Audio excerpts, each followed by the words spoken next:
వెంకట్ గారు, ఉద్యోగస్తులు గానీ, అదేవిధంగా చిరు వ్యాపారులు గానీ, స్టాక్ మార్కెట్ మీద పెద్దగా అవగాహన లేకపోయినా, నష్టభయం అనేది లేకుండా ఏ విధంగా ఇన్వెస్ట్ చేయాలి అంటారు? సో, దీని గురించి మన ప్రేక్షకులకు మీరు ఏ విధంగా మీ విశ్లేషణ తెలియజేస్తారు? నష్టభయం లేకుండా అంటేనండి, ముఖ్యంగా మనం చూడాల్సింది ఏంటి అంటే, స్టాక్స్ అనే దాంట్లో ఇన్వెస్ట్మెంట్ చేయకూడదండి. స్టాక్స్‌లో ఇన్వెస్ట్ చేయకుండా ఉంటే నష్టభయం అనేది తగ్గుతుందండి. అంటే స్టాక్స్ కాకుండా ఇంకా దేంట్లో ఇన్వెస్ట్ చేయొచ్చు అనే క్వెషన్ వస్తుంది ఇక్కడ. అందుకే మనకి ఈటీఎఫ్స్ అని ఉంటాయండి, exchange traded funds. Exactly. ETF. So ఈ ఈటీఎఫ్స్ ఏంటంటేనండి మనకి ఆల్మోస్ట్ లైక్ మ్యూచువల్ ఫండ్స్ అనమాట. ఓకే. మ్యూచువల్ ఫండ్స్ లాంటివి మ్యూచువల్ ఫండ్ హౌసెస్ మెయింటైన్ చేస్తూ ఉంటాయి. ఓకే. ETF కూడా వాళ్ళు ఏఎంసీ వాళ్ళే చేస్తుంటారు. వాళ్ళే చేస్తూ ఉంటారు. సో ఫండ్ హౌసెస్ చేస్తూ ఉంటాయి. సో మన ఇండివిజువల్ స్టాక్ ఏంటంటే మనము చాలా వరకు ఓన్ అనాలిసిస్ చేసుకోగలగాలి. ఆ తర్వాత విషయ పరిజ్ఞానం చాలా ఉండాలి. ఆ కంపెనీ ఎలాంటిది, ఏంటి, దాని ఫండమెంటల్గా ఎలా ఉంది, టెక్నికల్గా ఎలా ఉంది, ఇలాంటి చాలా వరకు తెలిసి ఉండాలి. సబ్జెక్ట్ నాలెడ్జ్ లేకుండా మనం స్టాక్స్లో అయితే ఇన్వెస్ట్ చేయాలంటే మాత్రం చాలా కష్టం అండి. మళ్ళీ దాంట్లో అన్నీ తెలిసినా కూడా నష్టభయం లేకుండా అంటే మాత్రం అది అసాధ్యం అండి. ఎందుకంటే నష్టభయం లేకుండా స్టాక్స్లో అనేది కష్టమైన పని అండి. అందుకని ఏంటి అంటే మనం ఈటీఎఫ్ని చూస్ చేసుకోవాలండి. కామన్ మ్యాన్ ఎవరైనా సరే, అంటే ఎవరికైతే టెక్నికల్ నాలెడ్జ్, ఫండమెంటల్ నాలెడ్జ్ ఇలాంటివి లేదో, ఫైనాన్షియల్ బ్యాక్గ్రౌండ్ లేకోకుండా వాళ్ళు, అంటే జాబ్స్ చేసుకునే వాళ్ళు కానీ, బిజినెస్ చేసుకునే వాళ్ళు కానీ, ఎవరైతే ఇన్వెస్ట్మెంట్ మార్కెట్లో ఇన్వెస్ట్ చేద్దాం అనుకుంటున్నారో, మ్యూచువల్ ఫండ్స్ కాకుండా వేరే డైరెక్ట్ ఈక్విటీ సెగ్మెంట్లో ఇన్వెస్ట్ చేద్దాం అనుకున్నప్పుడు ఏంటంటే డైరెక్ట్ స్టాక్స్గా కాకుండా ఈటీఎఫ్స్లో ఇన్వెస్ట్ చేసుకుంటే అది స్టాక్స్లోకే అల్టిమేట్గా తీసుకెళ్తుంది. కాకపోతే ఏంటంటే డైరెక్ట్ స్టాక్లో పెట్టుకోకుండా పార్ట్స్గా పెట్టుకుంటా వెళ్తుంది అనమాట. సో వీటిల్లో ముఖ్యంగా నేను, అంటే పర్సనల్గా నేను సజెస్ట్ చేసే ఏంటంటే 4 రకాల ఈటీఎఫ్లు. ఒకటి వచ్చేసండి నిఫ్టీ బీస్, 2 బ్యాంక్ బీస్, 3వది పిఎస్యు బ్యాంక్ బీస్, 4వది గోల్డ్ బీస్ అండి. ఈ 4. నిఫ్టీ బీస్ అంటేనేమో నిఫ్టీ 50లో ఇన్వెస్ట్ చేస్తారండి. బ్యాంక్ బీస్ అంటే బ్యాంక్ నిఫ్టీలో ఉన్న 12 స్టాకుల్లో ఇన్వెస్ట్ చేస్తారు.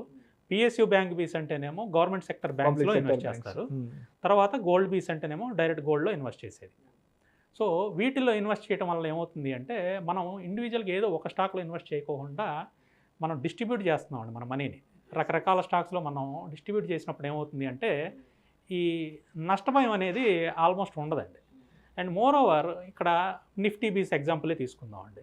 నిఫ్టీ అనేది మన NSE main index. So index 0 అవటం అనేది ప్రపంచంలో అసాధ్యం అండి. అంటిల్ అన్లెస్ ఇంకా ప్రపంచంలో మొత్తం అంతా కనుమరుగైపోతే అప్పుడు 0 అవుద్దండి. ఇండెక్స్ అనేది 0 అనేది కాదు. అలాగే ఇప్పుడు గోల్డ్ ఉందండి, గోల్డ్ బీస్. గోల్డ్ సున్నా ఏమవుతుందండి, 0 కాదు. సో వీటిల్లో అంటే పడిపోతాయి, సున్నాలు అయిపోతాయి, మన డబ్బులు పోతాయి అనే భయం అయితే అక్కర్లేదు. కాబట్టి ఈ 4 అనేది సేఫ్ జోన్ అండి. అయితే ఎలా ఇన్వెస్ట్ చేయాలి, ఎప్పుడు ఇన్వెస్ట్ చేయాలి అనేది ఇక్కడ క్వశ్చన్ అండి. ఇప్పుడు ఇన్వెస్ట్ చేయమని అందరూ చెప్తారు, కానీ ఎలా ఇన్వెస్ట్ చేయాలి, ఎప్పుడు ఇన్వెస్ట్ చేయాలనేది సాధారణంగా చాలామంది చెప్పరన్నమాట. దీనికి వెరీ సింపుల్ టెక్నిక్ అండి. అంటే ఏమాత్రం నాలెడ్జ్ లేకపోయిన స్టాక్ మార్కెట్లో నేను చెప్పే ఈ టెక్నిక్ ద్వారా మీరు ఇన్వెస్ట్ కనుక చేస్తే వీటిల్లో, ఈ ఈటీఎఫ్ల్లో మనకి తక్కువ ప్రైజ్లో ఉన్నప్పుడు మనం వాటిల్లో అమౌంట్ పెట్టి పెరిగే వరకు మనం వెయిట్ చేయొచ్చు అనమాట. సో ఆ టెక్నిక్ ఏం లేదండి. ఫస్ట్ ఏం చేయాలి అంటే మనము ఫ్రీ చార్టింగ్ సాఫ్ట్వేర్ ఏదైనా యూజ్ చేయండి. నేను పర్సనల్గా సజెస్ట్ చేసేది ట్రేడింగ్ వ్యూ ఓపెన్ చేసుకుని ఈ ఎగ్జాంపుల్లో మీకు ఇప్పుడు చార్ట్ ఒకటి చూపిస్తున్నాను కదా, ఈ ఎగ్జాంపుల్లో మనం పిఎస్యు బ్యాంక్ బీస్ తీసుకున్నాం. పిఎస్యు బ్యాంక్ బీస్ అని టైప్ చేయగానే మనకి దానికి సంబంధించిన చార్ట్ వచ్చేస్తుంది. ఇప్పుడు మీకు ఎదురుగుండా కనిపించే చార్ట్ కూడా అది. సో పైన పిఎస్యు బ్యాంక్ బీస్ చార్ట్ పెట్టుకోండి. అలాగే కింద ఆర్ఎస్ఐ అనే ఇండికేటర్ని యాడ్ చేయండి. పైన ఇండికేటర్ సెక్షన్లోకి వెళ్ళి అక్కడ ఆర్ఎస్ఐ అని టైప్ చేస్తే మీకు ఆ ఇండికేటర్ కనబడుతుందండి. దాన్ని యాడ్ చేయండి. ఆర్ఎస్ఐ యాడ్ చేసిన తర్వాత మీకు ఈ పిఎస్యు బ్యాంక్ బీస్ ఏదైతే ఉందో ఇది బై డిఫాల్ట్ డైలీ టైం ఫ్రేమ్లోనే ఉంటుందండి. టైం ఫ్రేమ్ ఏం చేంజ్ చేయక్కర్లేదు, డైలీ టైం ఫ్రేమ్లోనే ఉంటుంది. అంటే అక్కడ మీకు కనిపించే క్యాండిల్స్ అన్నీ కూడా each candle represents 1 single day. ఒక్కొక్క క్యాండిల్ ఒక రోజు అనమాట. సో డైలీ టైం ఫ్రేమ్ అంటారు దీన్ని.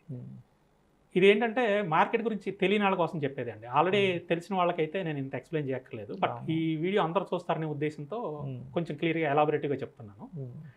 సో ఈ డైలీ టైం ఫ్రేమ్ కింద ఆర్ఎస్ఐ అని పెట్టుకున్నారు కదా, పెట్టుకున్నప్పుడు ఎప్పుడు ఈ పిఎస్యు బ్యాంక్స్ కొనాలి అంటే, ఈ పిఎస్యు బ్యాంక్స్ ఏదైతే మనం పెట్టుకున్నామో చార్ట్ కొనాలి అంటే, ఆర్ఎస్ఐ ఎప్పుడైతే లైను కింద మీకు 38 కనుక దిగి కిందకి వెళ్ళిపోతుంది అంటే, కిందకి వెళ్ళిపోయి మళ్ళీ రిటర్న్ ఇట్లా పైకి వెళ్తూ ఉంటుందండి. మీకు చార్ట్ ఎగ్జాంపుల్లో కిందకి ఇలా దిగి పైకి వెళ్తా అన్నట్టు కనపడుతుంది చూడండి గీత. ఆ పైకి 38 దాటేటప్పుడు కొనుక్కోవాలండి. ఆర్ఎస్ఐ వాల్యూ 38 దాటేటప్పుడు కొనుక్కోవాలి. 38 దాటేటప్పుడు కొనుక్కొని అది మళ్ళీ మీరు హోల్డ్ చేస్తూ ఉంటాయి. మీరు దీన్ని ఎప్పుడు కూడా అమ్మొద్దు.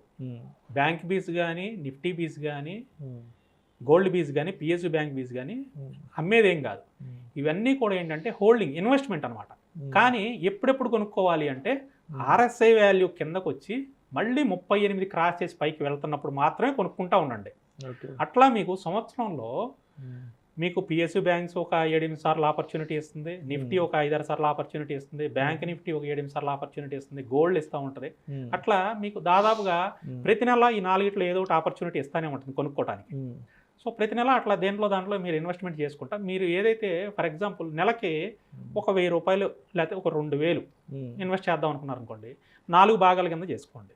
4 భాగాల కింద చేసుకుని ఈ నెల ఏది ఆపర్చునిటీ ఇస్తే దాంట్లో అది పెట్టండి ఫస్ట్.